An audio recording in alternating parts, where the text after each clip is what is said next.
नमस्कार दोस्तों, आप सभी का आपके अपने चैनल करियर दरबार में स्वागत है। आज हम टोटल फॉर्म फिलअप के बारे में बात करेंगे। हम बात करेंगे कि एक नए जोन का क्या है कि आरटीआई रिप्लाई है वो हमारे सामने आया है, जिसमें कितना कंपटीशन है वो रहने वाला है।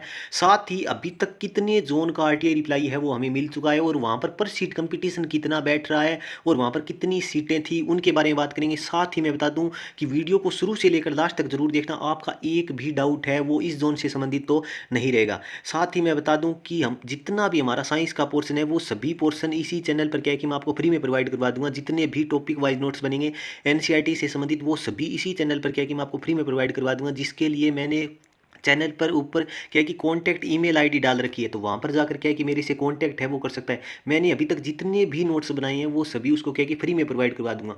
इसलिए इस चैनल को सब्सक्राइब करके जरूर रख लीजिए और वीडियो को ज़्यादा से ज़्यादा शेयर जरूर कीजिए। नए जोन के आरटीआई रिप्लाई के बारे में बात करें तो आप देख सकते हो कि ये जो आरटीआई रिप्लाई है वो हमें 18/9/2024 को क्या है कि मिला है। इसमें आप देख सकते हो कि बेंगलोर जोन का आरटीआई रिप्लाई है वो बेंगलोर के द्वारा दिया गया है, जिसमें इनके द्वारा कहा गया है कि कोई भी अभी तक क्या है कि कोई भी सूचना है वो नहीं दी गई है। और इनके द्वारा कहा गया है कि जब तक क्या है कि एग्ज़ाम नहीं हो जाता तब तक ये कोई भी सूचना है वो नहीं दे सकते। इनके द्वारा मात्र ऐसा ही कहा गया है, मतलब स्पष्ट है कि ये क्या है कि ये जोन वाले हमें आरटीआई रिप्लाई में कुछ भी डाटा है वो नहीं प्रोवाइड करवाएंगे और इनका आरटीआई रिप्लाई आगे से आने वाला भी नहीं है।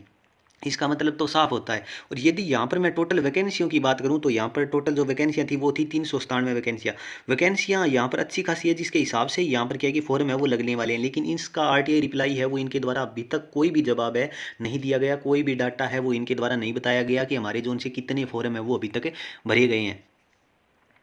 आप देख सकते हो कि मैंने सभी आरटीआई रिप्लाई हैं वो एक साथ है वो लिख लिए हैं। 8 जोन का आरटीआई रिप्लाई है वो मैंने एक साथ लिख लिया है, ये आरआरबी जेई के। लेकिन जिन जोन का आरटीआई रिप्लाई हमें मिल चुका है वे क्या है कि ये जो जोन है जिसका आरटीआई रिप्लाई है वो हमें अभी तक क्या है कि मिल चुका है, जिसमें अहमदाबाद के द्वारा बता दिया गया है, जम्मू के द्वारा बता दिया गया है, बिलासपुर के द्वारा भी बता दिया गया है, सिलीगुड़ी जोन के द्वारा भी बता दिया गया है, गोरखपुर जोन के द्वारा भी बता दिया गया है, मालदा जोन के बारे में भी बता दिया गया है। लेकिन मालदा जोन वाले को क्या है कि एक बहुत बच्चे कमेंट कर रहे हैं कि सर ये डाटा है वो सही नहीं है। लेकिन इसको क्या है कि फिलहाल क्या है कि ये आरटीआई रिप्लाई एक बच्चे ने मुझको भेजा था, उसी में से क्या है कि मैंने देखा था। फिर भी क्या है कि बहुत बच्चों के कमेंट आ रहे हैं, तो इसको क्या है कि एक बार के लिए नहीं मानते हैं। दोबारा इसमें आरटीआई लगाया हुआ है। जैसे ही इसका कोई भी जवाब आता है तो मैं तुरंत ही क्या है कि इसी चैनल पर आपको बता दूंगा।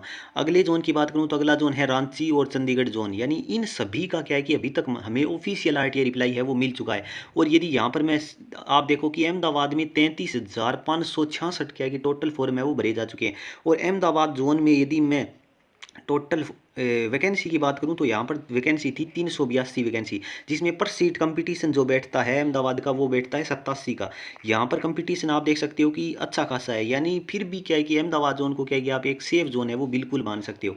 अगले जोन की मैं बात करूँ तो अगला जोन है जम्मू, और जम्मू में यदि मैं टोटल फॉर्म की बात करूँ तो 29,203 टोटल फॉर्म है वो भरे गए हैं। और जम्मू में यदि मैं टोटल वैकेंसियों की बात करूँ तो 251 क्या है कि टोटल वैकेंसियाँ थी।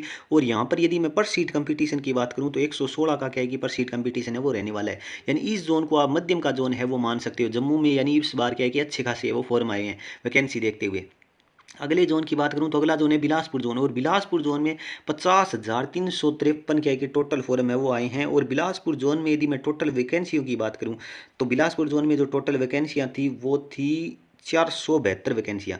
और 472 वैकेंसियों के लिए यदि मैं पर सीट कंपटीशन की बात करूं तो यहाँ पर 472 वैकेंसियों के लिए जो पर सीट कंपटीशन बैठता है बिलासपुर जोन में मात्र, तो वो बैठता है 106 का, यानी 106 का यहाँ पर भी क्या है कि अच्छा खासा पर सीट कंपटीशन है। और ये जोन भी क्या है कि आपको मध्यम का देखने को मिलेगा। फिर भी यहाँ पर सीट कंपटीशन है वो कम हो जाएगा, और भी कम इसलिए हो जाएगा क्योंकि यहाँ पर जैसे ही बच्चे एग्जाम देने जाएंगे तो लगभग आपको 100 का पर सीट कंपटीशन है वो देखने को मिलेगा।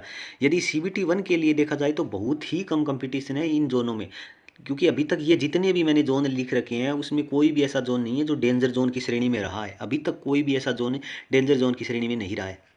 अगले जोन की बात करूं तो अगला जोन है सिलीगुड़ी जोन, और सिलीगुड़ी जोन में 2553 क्या है कि टोटल फॉर्म है वो लगे हैं। और सिलीगुड़ी जोन में यदि मैं टोटल वैकेंसियों की बात करूं तो यहाँ पर थी मात्र 28 वैकेंसियाँ। इस हिसाब से ही क्या है कि सिलीगुड़ी जोन में है वो आप फॉर्म है वो देख सकते हो कि 2553 है वो टोटल है वो फॉर्म लगे हैं। सिलीगुड़ी जोन में यदि मैं पर सीट कंपटीशन की बात करूँ तो यहाँ पर 91 का क्या है कि पर सीट कंपटीशन है वो रहने वाला है। यहाँ पर भी अच्छा खासा पर सीट कंपटीशन है, लेकिन फिर भी इस जोन को क्या है कि आप सेफ जोन की श्रेणी में मान सकते हो। यानी 100 से जिनका भी पर सीट कंपटीशन नीचे बैठता है तो उसको क्या है कि आप एक सेफ जोन की श्रेणी में बिल्कुल है वो मान सकते हो। अगले जोन की बात करूँ तो अगला जोन है गोरखपुर जोन, और गोरखपुर जोन में यदि मैं टोटल वैकेंसियों की बात करूँ तो 34,183 टोटल वैकेंसियाँ हैं। 34,183 टोटल वैकेंसियाँ, सॉरी 34,183 क्या है कि फॉर्म लगे हैं यहाँ पर। 34,183 फॉर्म है वो गोरखपुर जोन से लगे हैं। और गोरखपुर जोन में यदि मैं टोटल वैकेंसियों की बात करूं गोरखपुर जोन में तो 259 वैकेंसियां थी टोटल। और इसके लिए यदि पर सीट कंपटीशन जो बैठता है 259 वैकेंसियों के लिए गोरखपुर जोन में, तो वो बैठता है 131 का, यानी सबसे ज़्यादा अभी तक के लिए सबसे ज़्यादा जो कंपटीशन पर सीट कंपटीशन है वो गोरखपुर जोन का है, वो रह रहा है। तो यानी यहाँ पर सबसे ज़्यादा कंपटीशन है। लेकिन फिर भी क्या है कि गोरखपुर जोन को आप एक मध्यम का जोन है वो बिल्कुल मान सकते हो, क्योंकि यहाँ पर भी 131 इतना ज़्यादा पर सीट कंपटीशन है वो नहीं होता। अगले जोन की बात करूं तो अगला जोन है मालदा जोन, और मालदा जोन में 7100 टोटल है वो वैकेंसियाँ हैं। इस डाटा को हम एक बार के लिए सही भी नहीं मानते, लेकिन फिर भी यदि यहाँ पर वैकेंसियों की बात की जाए मालदा जोन में, तो मालदा जोन में टोटल वैकेंसियाँ थी वो थी 163 वैकेंसियाँ। जिसके हिसाब से यहाँ पर यदि मैं पर सीट कंपटीशन की बात करूँ तो मालदा जोन में जो पर सीट कंपटीशन बैठता है वो 43 का बैठता है। यहाँ पर सबसे कम है वो क्या है कि 43 का पर सीट कंपटीशन रह रहा है। जिस हिसाब से बच्चे बार बार कमेंट कर रहे हैं सर क्या है इसका डाटा क्या है कि सही नहीं है, तो हम क्या है कि इसका डाटा तो रहने देते हैं। इसका आरटीआई लगाया हुआ है, जैसे ही हमें मिलता है, जैसे ही आरटीआई रिप्लाई में दोबारा मिलता है तो मैं तुरंत ही क्या है कि इसी चैनल पर बता दूंगा। यदि किसी के पास कोई भी आरटीआई रिप्लाई है तो वो मुझको क्या है कि कॉन्टैक्ट मेल आईडी दे रखी है ऊपर चैनल पर, तो वहाँ पर जाकर मेरे से क्या है कि कॉन्टैक्ट है कर सकता है। वहाँ पर वो क्या है कि आरटीआई रिप्लाई है वो मुझे भेज सकता है। अगले जोन की बात करूँ तो अगला जोन है रांची। और रांची में यदि मैं टोटल फॉर्म की बात करूं तो 12,913 टोटल फॉर्म है वो भरे गए हैं। और रांची जोन में आप देख सकते हो कि 12,913 टोटल फॉर्म भरे गए हैं। और रांची जोन में यदि मैं वैकेंसियों की बात करूं तो 167 वैकेंसियां हैं यहाँ पर। 167 वैकेंसियां थी यहाँ पर रांची जोन में। और रांची जोन में यदि मैं पर सीट कंपटीशन की बात करूँ तो स्वतंत्र का क्या है कि पर सीट कंपटीशन है वो रहने वाला है। यहाँ पर भी इतना ज़्यादा पर सीट कंपटीशन नहीं है, और ये बिल्कुल सेफ जोन की श्रेणी में है वो रांची जोन को क्या है कि आप मान सकते हो। अगले जोन की बात करूं, अगला जोन है चंडीगढ़ जोन। चंडीगढ़ जोन में यदि मैं टोटल फॉर्म की बात करूं तो 45,236 टोटल फॉर्म है वो भरे गए हैं। और यदि यहाँ पर मैं वैकेंसियों की बात करूं चंडीगढ़ जोन में, तो चंडीगढ़ जोन में जो वैकेंसियाँ थी वो थी 356 वैकेंसियाँ। यहाँ पर क्या है कि वैकेंसियाँ भी अच्छी खासी है, जिस हिसाब से यहाँ पर भी क्या है कि फॉर्म है वो आए हैं। यदि मैं चंडीगढ़ जोन में पर सीट कंपटीशन की बात करूँ तो यहाँ पर 118 का क्या है कि पर सीट कंपटीशन है वो बैठता है। यहाँ पर भी पर सीट कंपटीशन है वो अच्छा खासा बैठता है। लेकिन फिर भी आप इस जोन को डेंजर जोन की श्रेणी में बिल्कुल नहीं रख सकते। ये जोन बिल्कुल क्या है कि आप मध्यम का जोन है वो रख सकते हो, क्योंकि इतना ज़्यादा पर सीट कंपटीशन नहीं होता 118 का देखा जाए तो। लेकिन आप फिर भी कह सकते हो कि सर ये 118 तो बहुत होते हैं, लेकिन फिर भी क्या है कि 2019 की वैकेंसियों में देखा जाए तो उसमें भी 100 के आसपास ही क्या है कि हर जोन का पर सीट कंपटीशन है वो बैठ रहा था, इससे ज़्यादा ही गया था। तो उस हिसाब से देखा जाए तो यहाँ पर तो क्या है कि पर सीट कंपटीशन कम है, और वहाँ पर तो कितने फॉर्म है वो आपको पता है कि लगे थे उस टाइम। तो इस हिसाब से यहाँ इन जोनों को क्या है कि आप सेफ जोन की श्रेणी में ही रख सकते हो या मध्यम जोन की श्रेणी में रख सकते हो। डेंजर जोन की श्रेणी में तो ये अभी तक जिनके आरटीआई रिप्लाई हमें मिला है वो तो नहीं रहने वाले। साथ ही लास्ट में बता दूं कि हमारा जितना भी साइंस का पोर्शन है वो सभी पोर्शन इसी चैनल पर क्या है कि मैं आपको फ्री में प्रोवाइड करवा दूंगा। जितने भी टॉपिक वाइज नोट्स बनेंगे एनसीईआरटी से संबंधित वो सभी इसी चैनल पर क्या है कि मैं आपको फ्री में प्रोवाइड करवा दूंगा, जिसके लिए मैंने एक ऊपर कॉन्टैक्ट ईमेल आईडी डाल रखी है, तो वहाँ पर जाकर मेरे से क्या है कि कॉन्टैक्ट है कर सकता है। मैंने अभी तक जितने भी नोट्स बनाए हैं वो सभी उसको फ्री में प्रोवाइड करवा दूंगा, इसलिए इस चैनल को सब्सक्राइब करके जरूर रख लीजिए। वीडियो को ज़्यादा से ज़्यादा शेयर जरूर कीजिए। वीडियो अच्छी लगे लाइक करें, कॉमेंट करें। वीडियो को देखने के लिए धन्यवाद।